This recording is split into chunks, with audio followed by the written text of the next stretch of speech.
आमे जो धारावाहिक रखी चाल बुली जावा गाँ को यही क्रम आज आम बालेश्वर जिला खैरा ब्लॉकर गोविंदपुर पंचायत रे थिबा पलासपुर गाँव में पहुंचीचु।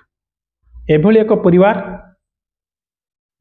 जहाँकर स्वामी एवं स्त्री दुई जन जाक शिक्षक खाली नुहति आदर्श शिक्षक एवं प्रधान शिक्षक दुई जन जाक थिले एवं जी साहित्य जहाँकर मूल लक्ष्य उभय स्वामी एवं स्त्री धर्मपरायण व्यक्ति आम देखुलु जो परिवार ठाकुर घरे आम बसीचु देखुवे आपण अनुकूल चंद्रकर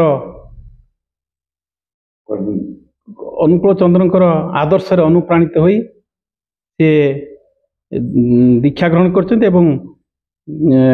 धर्म प्रचार करिबारे से निजक नियोजित कर कर्म आम दीदी सहित मिसिबा दीदी परिचय ना आम पचारिबा सी कहीं लेखे मु कहीं लेखे सी कहीं लेखती यही विषय आम दुई पद कथा शुणा सी शुणु शुणु कहू कहू हो पकाउले भाव विह्वल भाव आज सीना से परिणत बयस पहुँची गले मझीरे शारीरिक असुस्थता हेतु देह असुस्थ थिला रोगाग्रस्त हो पड़ते एवं तांकर जो साधना अच्छी जदि साधनार उन्नति लाभ करने को चाह तेबे कपटता त्याग कर तांको पाखरे कपटता नहीं यह ही तांको पाखरे विशेषत्व से मातृ प्रतिमा माँ को एवं अग्रज प्रतिमा भाई सहित आम दुई पद कथा हेबा तांको सहित अंतरंग आलाप देवा। नमस्कार आपण को ना कहतु। मो नाम श्रीमती कुंतला महारथा। मु अवसर प्राप्त प्रधान शिक्षयित्री नंदुली यूपी स्कूल एवं मो वर्तमान घर पलासपुर एवं मो प्रकृत घरटा हूँ बलभद्रपुर। बर्तमान आम ये रहणी करूँ कारण सत्संग केन्द्र हो ठाकुर अनुकूल चंद्र एणु सत्संग केन्द्र आम ये रही ठाकुर सेवार लिप्त अच्छु एवं साहित्य सेवा करने मो पिला बेलू इच्छा मु छोट बेले अनुभव करी जे उड़िया भाषा शिखिले मु इंग्राजी शिखिबी हिंदी शिखिबी संस्कृत शिखिबी एवं उड़िया अस्मिता को मु बहुत भल पाए। उड़िया भाषा जदि थी ताले उड़ीसा बंचब एवं मु बंचमी यहाँ मोर मूल स्वाभिमान थिला। ता सहित केतक शिक्षक मत बरेण्य शिक्षक माने मते एनकरेज करैथिले ता भितर आमर थिले भूतपूर्व चेयरमैन जे खैरार गांधी स्वर्गत गोविंद चंद्र पंडा एवं मोर ट्यूशन सार थिले स्वर्गत राधाश्याम पंडा एवं खैरा विद्यालय हाईस्कूल आमर प्रधान शिक्षयित्री थिले श्रीजुक्त शांतिलता मिश्र एमान सब मते मो पंचम श्रेणी हेड पंडित थिले श्रीजुक्त जलधर मिश्र एमान सब मते एनकरेज करथिले एवं खैरा हाईस्कूल हेतबेले प्रधान शिक्षक थांती राजेंद्र पट्टनायक से भी मते एनकरेज करथिले। ये सब जानिबा परे परे साहित्यर सेवा करुवा अवस्था तापर मैट्रिक पास कर बाहर के आसनी एवं चाकरी पाइनी सिटी ट्रेनिंग नेला तापर मोर परिवेश टिके बढ़ीगला एवं मु अनुभव कली भगवान मत जन्म देइचंती मो माध्यम ये समाज को किसी भाषार जोगान देवाई कारण आमर स्वाभिमान मधुबाबू थिले गोपबंधु थिले एवं फकीरमोहन सेनापति एवं आमर गंगाधर मेहर एमान सबू भाषा को बहुत सम्मान दे राधानाथ राय एमान सब देशर केते कोन आपनकर प्रथम कविता कौन थिला प्रथम केबे लेखा आरंभ कले प्रथम कविताटा मोर थिला तुमको मु भल पाए अति भल पाए गो तुमे मोर मन कथा आदु बुझ नाही गो एटा एटा मोर षष्ठ श्रेणी कविता सेटा बेले मते हम सारे पचारथिले हेडमास्टर राजेंद्र पट्टनायक जे तमे एते छोट बेलू कोन ये भल पाया कथा लिखिछ का को भल पाओ मु कहनी श्रीकृष्ण को भल पाए ना श्रीकृष्ण कौट देखिले ना आम घर फटो टंगा आई तेणु श्रीकृष्ण को भल पाए ना श्रीकृष्ण किए तुम जाच मुझे हाँ किए मुझे संसार सृष्टिकर्ता ही भल पाए एवं कहीं भल पा ना मो जीवन जमी थे पाइनि এইটা মোর প্রধান উদ্দেশ্য ଥିଲା। তেমন যা হোক সেই মাধ্যমে যাই যাই মু আজ আসিকি এইটি পৌঁছিছি এবং ওড়িশাକୁ ଓଡ଼ିଆ ଭାଷା ଦେବା ପାଇଁ ମୋର ଭାରି ଇଚ୍ଛା। କାରଣ ଓଡ଼ିଆ ଭଣ୍ଡାରରେ ମୁଁ କିଛିଟା ରଖିଦେଇଯିବି, ଏଇଟା ମୋର ଉଦ୍ଦେଶ୍ୟ। ଏଇ ହେଲା ମୋର ପ୍ରଧାନ। ଏବେ ଏବେ ସୁଦ୍ଧା ଆପଣଙ୍କର କେତେ ଖଣ୍ଡ ବହି ପ୍ରକାଶ ପାଇଲାଣି? ମୋ ଦେହ ଖରାପ ହେଇଗଲା, ବର୍ତ୍ତମାନ ସୁଦ୍ଧା ଲିଖିତ ଭାବରେ 20 ଖଣ୍ଡ ବହି ଅଛି ଏବଂ 2 ଖଣ୍ଡ ପ୍ରକାଶ ପାଇଛି। ଆଉ ସବୁ ଲେଖା ହେଇକି ରହିଛି, ମୋ ଦେହ ଖରାପ ହେଇଗଲା। ଏ ଅସୁସ୍ଥ ଭିତରେ ବି ପରମ ପିତାଙ୍କର ଦାୟିତ୍ୱ ମୁଁ ବନ୍ଦ କରିନାହିଁ, ମୁଁ ଲେଖା ଚାଲିଛି। ଏବଂ ମୋ ସେ ଝିଅ ଯିଏ ବୈଜ୍ଞାନିକ ଅଛି ସିଏ କହୁଛି ବୋଉ ମୁଁ ଗଲା ପରେ ସବୁ ବହି ତୋର ଛପେଇଦେବି, ସେ ସବୁ କରିଦେବ। ଏବଂ ସମସ୍ତେ ଛୁଆ ଗୁଡ଼ିକ ମୋର ମଣିଷ ହେଇଯାଇଛନ୍ତି, ସେମାନେ ମୋ ପଛରେ ଅଛନ୍ତି, ମୋର ସେ ବିଶ୍ୱାସ ରହିଛି ସେମାନେ ମୋତେ ନିଶ୍ଚୟ ସାହାଯ୍ୟ କରିବେ ଏବଂ ସବୁ ବହି ଗୁଡ଼ିକ ମୁଁ ଛପେଇଦେବି। ତା ଭିତରୁ ମୁଁ ଲେଖିଛି ଗୋଟେ ମଧୁ ଭାଗବତ ଠାକୁର ଅନୁକୂଳ ଚନ୍ଦ୍ରଙ୍କ ଜୀବନୀ, ଠାକୁର ଅନୁକୂଳ ଚନ୍ଦ୍ରଙ୍କର ସ୍ତ୍ରୀ ଲକ୍ଷ୍ମୀ ମା, ଶ୍ରୀ ଶ୍ରୀ ଲକ୍ଷ୍ମୀ ମା, ତାଙ୍କ ବିଷୟରେ ଲେଖିଛି। ଆଉ ଗୋଟେ ଲେଖିଛି ସୁରମ୍ୟ ଗୀତା, ଆଉ ଗୋଟେ ଲେଖିଛି ଐତ ସ୍ୱପ୍ନ ଏବଂ ପତିମ ପରମ ଗୁରୁ, ହୀରା ଲୀଳାମତି ମାଣିକ୍ୟ, ଇଏ ହେଉଛି ଆମର ଉପନ୍ୟାସ। ଏବଂ ଲେଖିଛି ଗୀତା, ଲେଖିଛି ସୁରମ୍ୟ ଗୀତା, ବିଭିନ୍ନ ପ୍ରକାର ଲେଖା ଅଛି। ତା ଭିତରେ ଉପନ୍ୟାସ, ସାହିତ୍ୟ ଏବଂ ଭେରାଇଟି ଲେଖା ମୁଁ ବିଭିନ୍ନ ଅନୁଷ୍ଠାନକୁ ପଠାଏ ଏବଂ ସାହିତ୍ୟକୁ ଭଲ ପାଏ ବୋଲି ମୁଁ ସେଥିପାଇଁ ମୋ ମନର ଦୁଃଖ ଆସିଲା। ମୁଁ ସବୁଆଡ଼େ ଯେତେବେଳେ ସାହିତ୍ୟ ସଂସଦକୁ ଯାଏ ଏଠି ପଇସା ମାଗନ୍ତି, ଯେ ଲେଖା ନେବେ ପଇସା ଦେବେ, ସେଇଟା ମୋତେ ଭାରି ବାଧିଲା। ମୁଁ ସେଇଠୁ ଭାବିନି ଭଗବାନଙ୍କର ଶବ୍ଦ ବ୍ରହ୍ମକୁ ପଇସାର ତଉଲ କରାହେଉଛି। ମୁଁ ସେଇଠୁ ଗୋଟେ ସାହିତ୍ୟ ସଂସଦ କରିବା ପାଇଁ ଇଚ୍ଛା କଲି ଏବଂ ସେ ସାହିତ୍ୟ ସଂସଦରେ ମୋର ଯେଉଁମାନେ କବି ଆସନ୍ତି ବା ଲେଖା ଦିଅନ୍ତି ମୁଁ ସେମାନଙ୍କୁ ପଇସା ନିଏ ନାହିଁ। ମୋ ହିସାବରେ ମୁଁ ଯେତିକି ପାରିମି ଉତ୍ସବ କରିବି, ସାହିତ୍ୟ ସଂସଦ ମୋର ଯେତିକି ପାରିମି ଉତ୍ସବ କରିବି। ମୋର ସେ ଏତେ ବଡ଼ ଉତ୍ସବ କରିବାର ନାହିଁ କି କବିମାନଙ୍କ କତରୁ ପଇସା ନେଇକି ମହାନ କବିତ୍ୱକୁ ମୁଁ ହଟାଇବାର କେବେ କରିବି। ଆଉ ଟିକେ କଥା ଆମେ ହବା। ଆପଣ ଏମନ ପାଞ୍ଚୁ ଥାଏ ଯାହା କାଳେ ପ୍ରାପ୍ତ ହୁଏ ତାହା।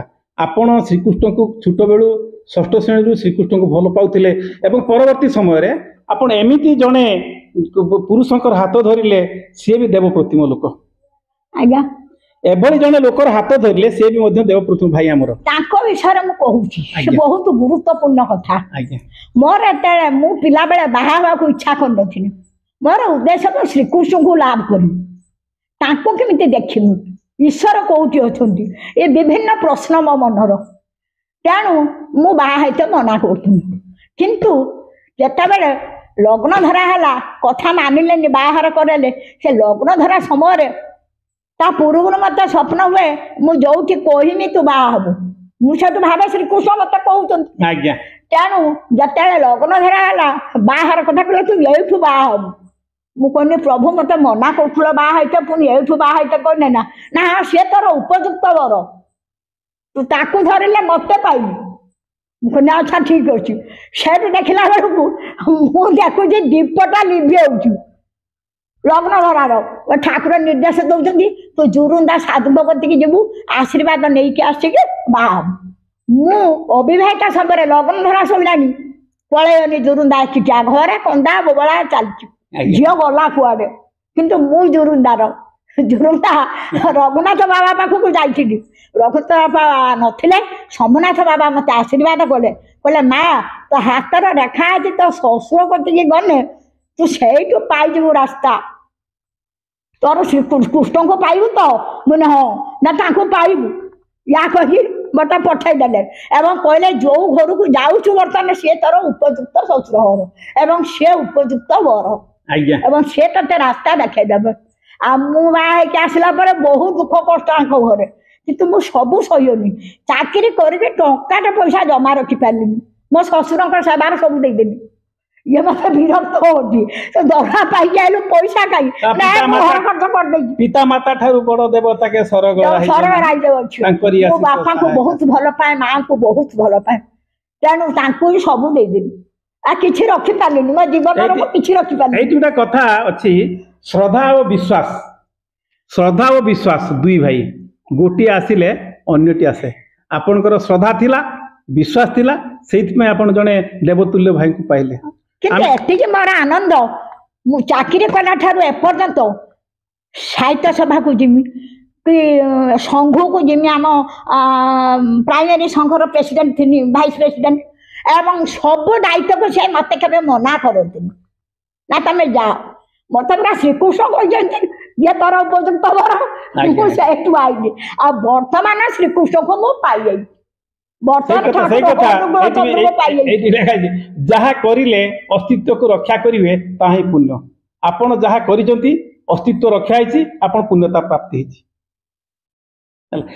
वर्तमान ठाकुर जणाई देले मते तू मते जुहार होउजु किंतु जे तोर स्वामी ताकू मूली भाबी जुहार होउ मु बाबू देखे सकाळ आको जुहार हुए परम पिता बोली भाबी जुहार हुए तेणु श्रीकृष्ण मो पाखु आइले अनुकूल चंद्र रूप एवं देले मुझे भी श्रीकृष्ण भावुचे भी परम पिता भावु हो आपण को अनेक अनेक आपण को पाखरे आमे कोटि दंडवत करूछु एवं आपणकर जीवनर शुभ कामना करिया सहित आपण सताई होंतु ए आशा भरसा रखी आमे भाई को सहित खाली दुई पद कथा भाई भाई आपण को भली जने सहयोगी पाई केते खुशी से विषय खाली दुई पद कथा जोहर भाई आमे तो आमे जो आपण भी जने भल कवि साहित्य साधक खाली नुहंती जने संस्कारक जने समाज किमती संस्कार संस्कृति संपन्न हम से आपनकर उद्यम सब अब्याहत रही है आपण साहित्य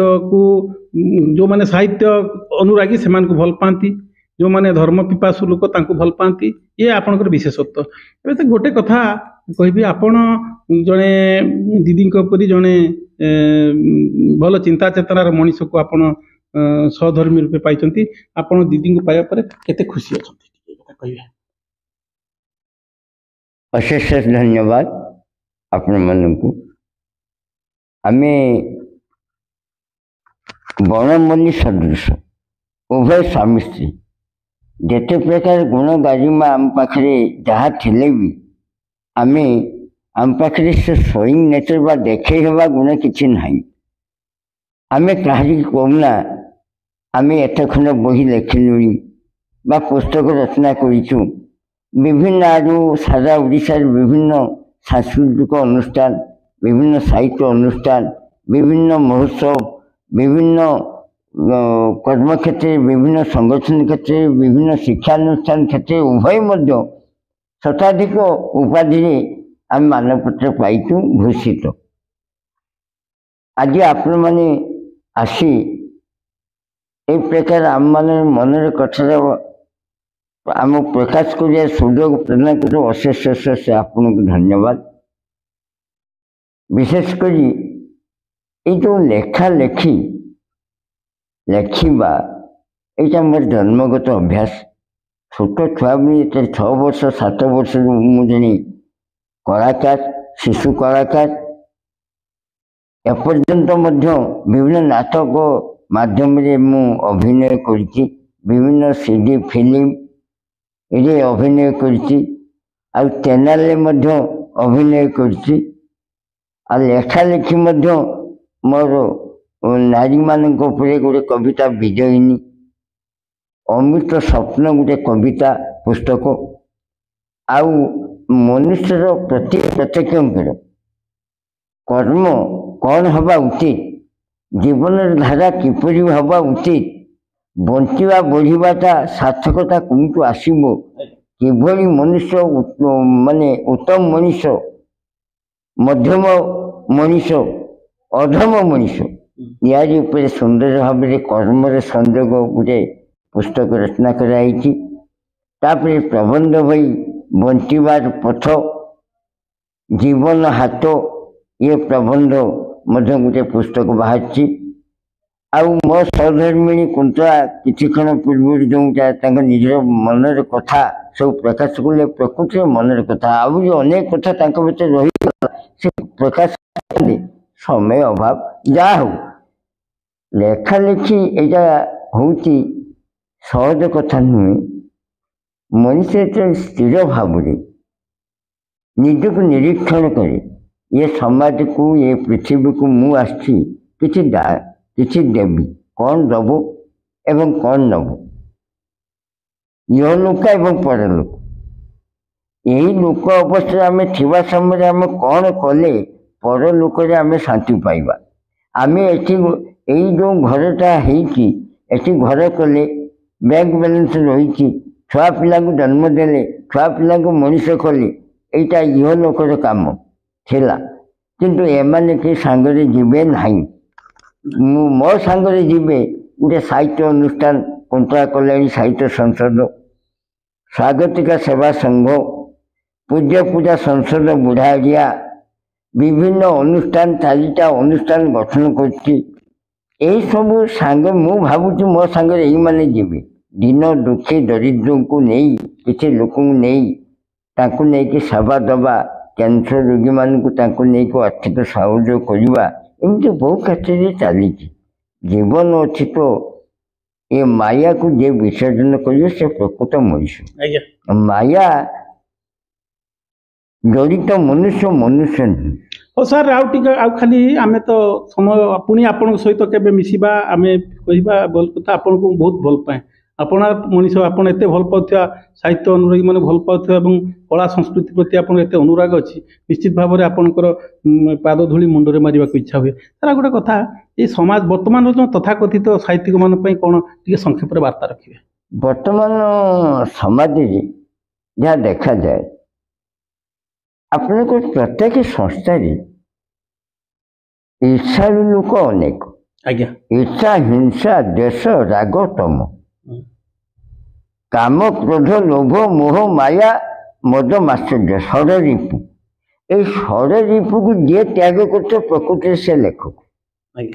ମାୟାକୁ ଯିଏ ବିସର୍ଜନ କରୁଥିବ ସେ ଲେଖକ। ଯିଏ ଆତ୍ମମ୍ବରିତା, ଅଳସୁଆ, ଅକୃତଜ୍ଞତା କୁ ଯିଏ ଯେଉଁମାନେ ଭୁଲି ଯାଇଥିବେ ପ୍ରକୃତ ମଣିଷ ସେଇମାନେ। କିନ୍ତୁ ଏବେ ଦେଖାହେଉଛି ସମାଜରେ ଆମେ ଯେତେ ଉଚ୍ଚ ଶିକ୍ଷିତ ଆଗକୁ ଯାଉଛନ୍ତି, ଯେତେ ବର୍ତ୍ତମାନ ଦେଖାହେଉଛି ସମାଜରେ ଆମେ ଦେଖୁଛୁ ବହୁ ଉଚ୍ଚ ଶିକ୍ଷିତ ପିଲା ବର୍ତ୍ତମାନ ତାଙ୍କ ବାପା ମା ତାଙ୍କୁ ମଣିଷ କରିସାରିଲା ପରେ ସେମାନେ କିଏ ଡାକ୍ତର ହେଇଛି, କିଏ କଲେକ୍ଟର ହେଇଛନ୍ତି, ସେ କିଏ ସବ୍ କଲେକ୍ଟର, କିଏ OS, ବିଭିନ୍ନ ପ୍ରକାର, କିଏ ବୈଜ୍ଞାନିକ, ଯେତେ ଯାହା ହେଲେ ବି ବାପା ମା ରୋଗ ବୈରାଗ୍ୟରେ ସରି ଯାଉଛନ୍ତି, ଖାଇବାକୁ ପାଉନାହାନ୍ତି, କି ହୀନସ୍ତା, ବାର୍ଦ୍ଧକ୍ୟ ଆଶ୍ରମରେ ଛାଡ଼ି ଦେଇଛନ୍ତି, କି ହୀନସ୍ତା ହେଉଛନ୍ତି ସେମାନେ। ସେଇ ପ୍ରକୃତିରେ ତ ସେମାନଙ୍କୁ ପୁତ୍ର କୁହାଯିବନି।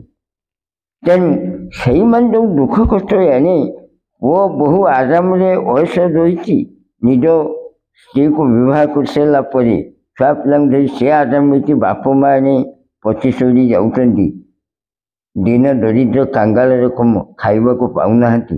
ସେଇମାନଙ୍କ ସମୟରେ ହୃଦୟକୁ ଭାବିକି ଲେଖିବା, ଏଇ ସମାଜକୁ କିଛି ଉପଦେଶ ଦେବା, ହିତବାଣୀ ଦେବା, ଏଇଟା ହେଉଛି ମୋର ପ୍ରଧାନ। ହଉ, ଧନ୍ୟବାଦ ସାର୍। ଆପଣ ବହୁତ ସମୟ, ଆପଣ ଦୁଇ ଜଣ ଆମକୁ ବହୁତ ସମୟ ଦେଲେ। ରୂପାଥାଳିଆର ପାଠକମାନଙ୍କ ପାଇଁ, ରୂପାଥାଳିଆର ଶୁଭେଚ୍ଛୁମାନଙ୍କ ପାଖରେ ଆପଣଙ୍କ କଥା ପହଞ୍ଚିବ।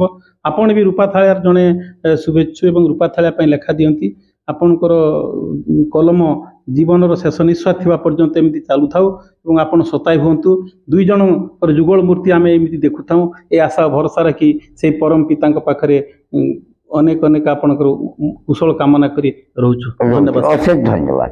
ଆପଣମାନଙ୍କୁ ମଧ୍ୟ ମୋ ତରଫରୁ କୃତଜ୍ଞତା। ଉଭୟ ସ୍ୱାମୀ ସ୍ତ୍ରୀଙ୍କ ତରଫରୁ ଆପଣ ଆସି ଆମମାନଙ୍କୁ ବନମଲ୍ଲୀକୁ ଆପଣ ସୁବାସିତ ବାସନା ଅନ୍ୟାୟରେ ବିସ୍ତୃତ କରିବା ଆପଣଙ୍କୁ ପ୍ରୟାସ ଯୋଗୁଁ ଅଶେଷ ଅଶେଷ ଧନ୍ୟବାଦ ସାର୍।